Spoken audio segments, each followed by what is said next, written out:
Hi friends, నేనైతే ఈరోజు పిల్లలు ఇంటి దగ్గర ఉంటాను. సర్వపిండి చేస్తున్నా. సర్వపిండి చేసిన, పొద్దున చికెన్ చేసిన.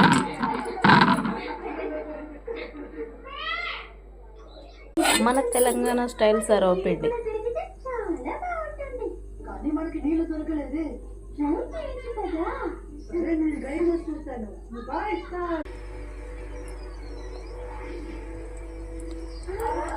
ఏం లేదండి, ఈ సర్వపిండి కోసం పిండి పట్టించుకొని ఉప్పు, కారం, అల్లం ఎల్లిగడ్డ పేస్టు, కరివేపాకు, కొత్తిమీర, నువ్వులు, కొన్ని పల్లీలు వేసి తగినంత ఉప్పు వేసి మంచిగా విసికి అది కొద్దిసేపు 5 నిమిషాలు అట్లా పెడితే మంచిగా అన్నీ కలుస్తాయి. కలిసిన తర్వాత ఇట్లాంటి సర్వపిండి గిన్నెలకు ఆయిల్ పోసి సర్వపిండి పెట్టి ఇట్లా హోల్స్ వేసుకుంటే ఆ హోల్స్లలో ఆయిల్ ఇట్లా జామ్ అయ్యి కింద సైడ్ మంచి